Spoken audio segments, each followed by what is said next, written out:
machine here was inspired.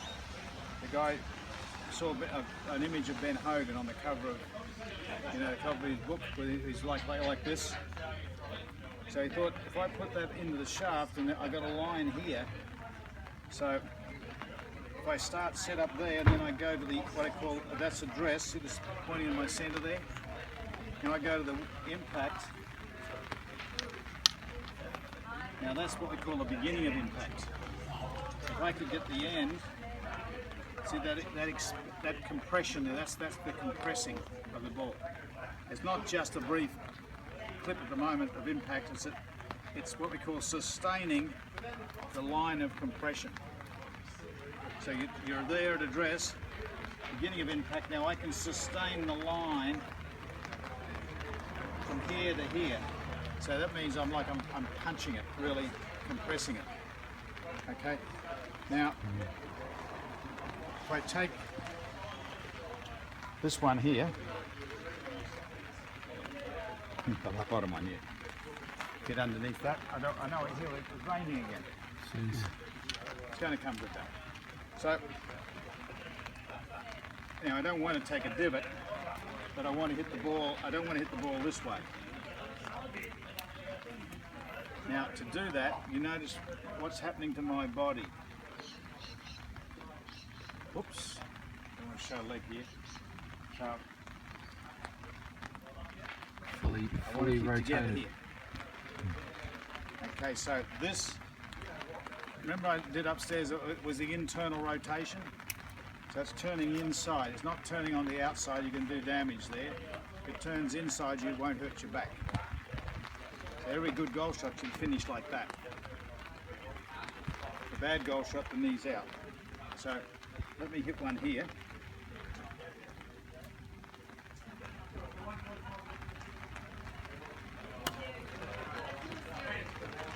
So you see this relationship, and that's that number one alignment. So it always starts with the wrist lined up on top of the stick, remember, and then it goes down, locks in line. So good golf is all about learning to do this, whether it's a putt, a chip. A chip by definition doesn't have any wrist hinge back here, that's a pitch. If I only go to here, that's a chip. As soon as it starts to hinge up, that's a pitch. So I'm making it, this is a chip.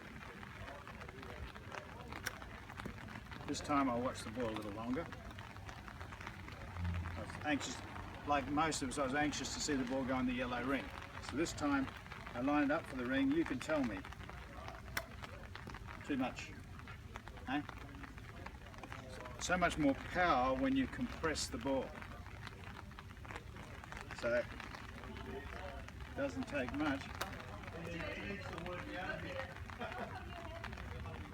Now I saw you this morning over here, buddy, and you were just doing some of these little pitches, and that club was coming a little bit like that. It was a little different idea, wasn't it? Yeah. But a lot of ideas are that if you go this far back, you've got to come through the similar on this side. This side is not the same as that side. Yeah, one hand's they're different. This hand's on the over here. It's on. So this one's bending here. On this side, it's straight. So if I go a little bit further, stay there. Watch the ball. See, no. But it's the same as the putt. If I push this hand back against this, that connects and makes the pivot of the hip work. The centrifugal force or centripetal force coming now from here swings the club. So I don't have to use my muscles. I can relax and release. And that's basically at the bottom of all golf shots, from the little putt to the pitch, the chip, the pitch. So I'll hit one last one. I've managed to hit no divot so far. That's good, isn't it? The green people will be very happy. So I'll just see what goes. We've got a little bit more.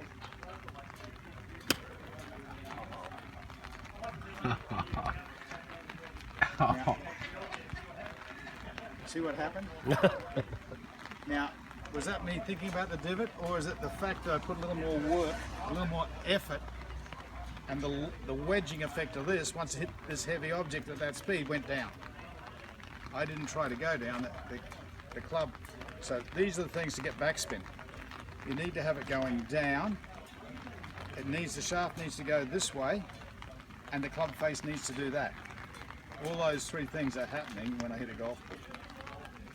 I'm not trying to hold the club face square. I'm definitely not trying to go underneath it like that. And I'm not trying to lift it up. The club's coming down, shaft's leaning forward, the club face is closing. And that closing of the club face, that's what puts extra backspin on it. It might go lower, but it gets more spin. And it's all to do with how you educate. So your padding's the same.